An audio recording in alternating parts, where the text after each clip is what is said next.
What's up, you guys? Bryan Felder here with the latest show on the adventures of an entrepreneur.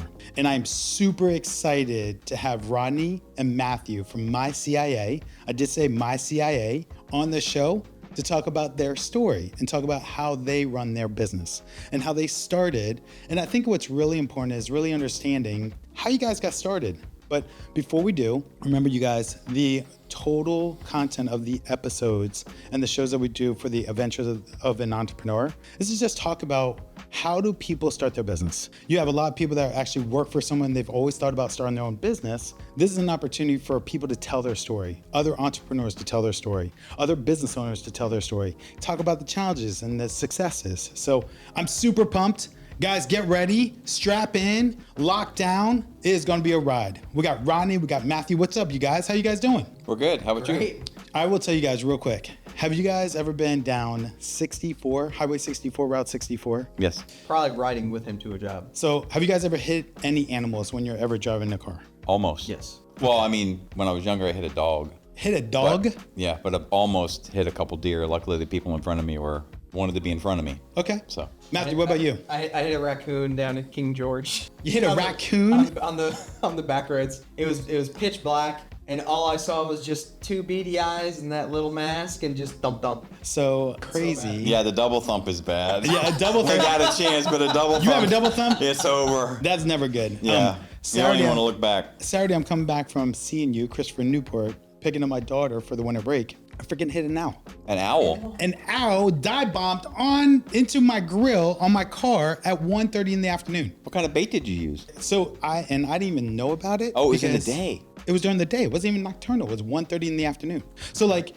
the crazier part was I thought we hit something, but I was like, you know what? Everything's running fine. It's all good. And freaking an hour and a half later, we pull over to go get gas, and the cashier from the gas station starts running out going, "You got a bird in your grill." We've seen that once with a falcon. But the problem was it happened during the day. He was probably tired because he'd been up all night. Dude, Ronnie is all on, y'all. Get ready. All right, let's get right into it. Ronnie, tell us a little bit about you. Matthew, tell us about the company, and then we're going to talk about your guys' history and how you guys got started. Well, a little bit about me. I started probably in the telecommunications back in the lower 90s, like 91, 92. Okay. Started out as a cable grunt, worked up the phone systems, always worked for somebody, always did side work, always wanted to be my own boss, worked for a lot of a-holes, as you told me to clean it up. Never wanted to be an a-hole boss. Okay. So I started after getting laid off back in like 2008, struggled through, talking about starting a business back when that Market period had of time, changed. Everything. I mean, what with the stock Recession, market was going, yeah, everything. It was the worst time to start a business.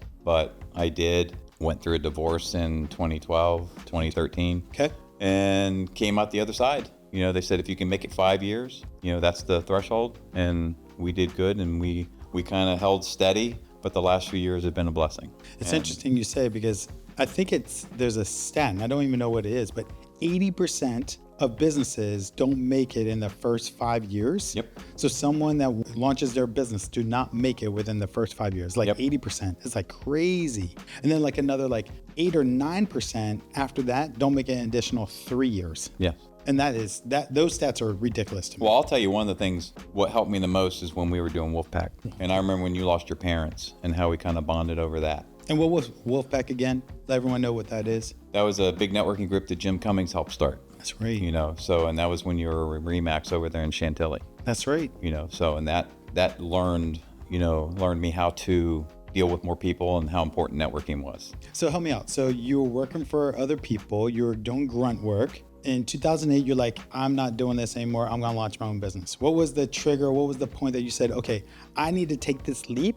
I'm working for other people. I'm at a point, I'm not going to do this. Well, that's when I incorporated. And then I still kind of was working that business kind of in the sideline, and then working for another big government contractor up until 2011. So moonlighting a little bit as you launched, trying to transition. So instead of taking the big leap and saying, hey, I'm going to take it, you were like, and that's a really cool idea and a transition where you can actually work in the moonlight, you test the waters. And so for you, you had a little bit of that safety net, but for you, you were able to say, I still want to be my own boss. I still want to be an entrepreneur.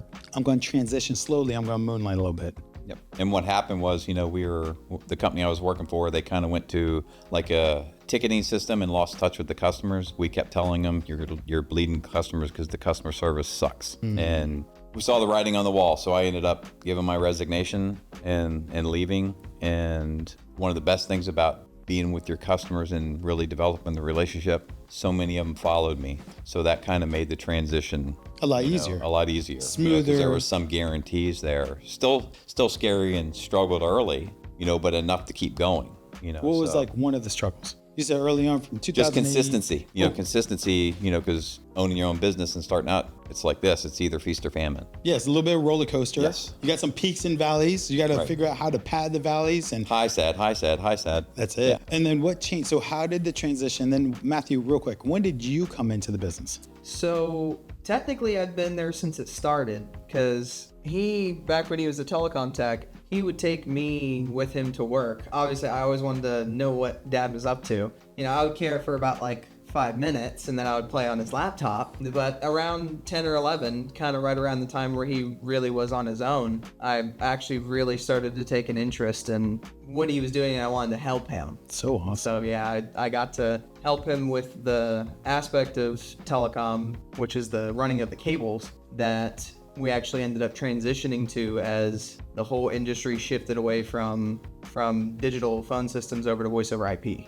And so tell everyone, what exactly is My CIA? Like, what do you guys do? What do you guys specialize in? Who's your target market? Like, how do you guys identify who that is? Cabling infrastructure, for like cameras in your office, computers, voice over IP phones, AP devices, which are the Wi-Fi. So pretty much anything that needs a wire to it. Yep, low voltage data cabling is another way to put it. So not so much the consumer, you guys are more B2B, business to business. Correct. It's more commercial. Are there jobs too big, too small? Like, are there projects that are too big or too small? Well, as we've grown and you now you don't want to take on too small a job. You have to have a minimum. That's right. To cover your truck rollout. Bigger jobs, we have affiliations with some other companies that helped us on like a couple hotels that we did not have the manpower to, but then we would help manage the job, so we still got something and still gave the customer what they want, but we try to do everything that we can. And then someone told me one time, stay small, keep it all. So stay small, keep it, say that again, stay small, keep it all. Yeah, because getting too big, you're babysitting a lot. I mean, so we have 4 people. 4 people in the company. And we have access to 1099 for when we have some bigger jobs. What's the smallest job? What's the biggest job you guys do now? Well, like today we did for Samson Properties, which is a competitor of yours. We hung a TV for them, so that was but that's a minimum, like $400, to pay for the trip and everything. Big jobs we actually just won one. We're getting ready to do 203 cables at the beginning of the year. But I think our biggest job was for Cogent Communication. We did 500 cables. Yeah. 500? Yeah, if I had to think about it, it was for sure at least 500. It was between 300 and 400 new cables. That was stuff we were just bringing in and adding. And then we also had to re-terminate about 300 old cables. I spent a full 40 hours 1 week just in their IT room on their server. Yeah. So that's a good question. So how'd you know where you were like, okay, we're not going to do small jobs anymore unless we have a contract and a minimum? What was that trigger point? Like, how'd you know, like, I'm not doing these small jobs. The company doesn't, we want to really focus on the relationship. Where was that? How did that transition Well, for the most part, small jobs we'll do for like referral partners. Okay. We'll even do their houses. Build so it'd be like if someone called us off the street and said, hey, we have 1 cable, be like, it's really not worth it. Now, if they're a partner, that gives us leads, absolutely. We'll go to the ends of the world. Or new projects, new clients. Mm-hmm. So for you guys, instead of going out to market and like paid advertising and going out and doing all of this like open marketing, for you all, it was all about how do we build the relationship? How do we go deeper with the relationship? And so that's very strategic. So in a business, if you're a business owner or entrepreneur, or think about launching your own business, you really have to identify what kind of business you want to build. For My CIA, it was about relationships and also going ahead and taking care of long-term clients that basically could drive referral and revenue and projects on a regular basis. Our best feeder are IT companies. IT companies, okay. And they actually used to, there was a lot of IT companies that said, no, we do our own work. Then we would show them, all right, how much money do you really make doing it yourself? Our computer guys can't really do cabling, so we have to hire cablers, but in between jobs, I just sit there and do nothing. I said, so you're actually really not making any money because your cablers are usually not smart enough to be IT guys. And they were like, yeah. So that's how we actually convinced a lot of IT companies, don't do it yourself. You know, outsource it. Yeah, you guys just want to hit the keyboard. That's where you make your money, managed services. For sure. So we've actually helped a couple of IT companies get out of the cabling business and let us do it. And so you guys just get subcontracted out or written into the proposal. You guys come in, do your thing, you're in and out. They don't have to worry about it. There's some IT companies like 50-50. Some have us put it on their letterhead. Yeah. Then they pay us, and then others they go right to the customer. We just want to walk in and do our thing and not have to worry about anything else. So that's where we take a lot of load off their mind. So as a small business, a recommendation is you got to be flexible with payment terms, how proposals are written, how you engage with the client and the end user. Maybe you're a sub and you're piggybacking off of someone else. So what would you say the biggest challenge in the business is right now? What's your biggest challenge? Where is the pain? Lead sources. I mean, because there's only so many IT companies, we would like to get to more. Yeah. I mean, like for the most part last year, it's a great year up till October. Now it was an election year, so it's actually been pretty nice last 6 weeks. For sure. What really helped that was this big contract we have signed for the next quarter of next year. If we wouldn't have had that, I'd be like, oh shoot, it was a good year up until blah. Now what do we do? But that just it's all better.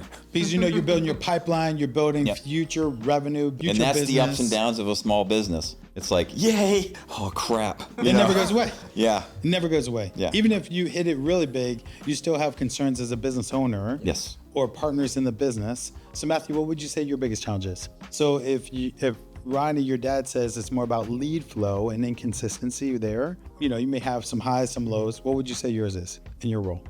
For my role right now, I would say it is stepping up to have the credentials that, as he eventually wants to step away and transition me into his role, I need to have more credentialing so that even though I have the industry experience, when I go to someone, there will be people that they'll see I have 10 or more years of experience, but I don't have any credentials that they can say, well, I can't really verify that. So that's actually part of the process that we're working on now. That's great. So yeah, working on Bixie. So there's certifications that you can get to build your reputation, credibility, even rapport, even open up other doors. Yes. So and we'll need some of those for the government. Yes. We have a couple leads into the USDA where we had to add cyber insurance. Had that $5 million of cyber insurance. Cost me $14,000.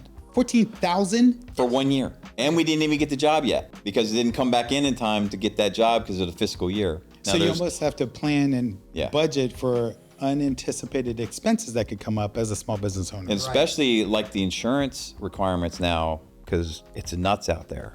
But cyber insurance? It's crazy. Actually, I'm not surprised. Cyber, I have a really good friend that owns a cyber security company, and he is slammed. He's having his best year ever. Like, there is more stuff going on in the cyberspace. It is crazy, and data is so abundant right now, and that's exactly right. It's crazy. We're all about the data. So how do you balance out, it's all about the data, right? So how do you balance out fun and work? You guys are business owners, partners. How do you balance out the fun and the work? Well, when we're not working, we're golfing with you. Which is awesome. I do work. I do love golf, but I do love work.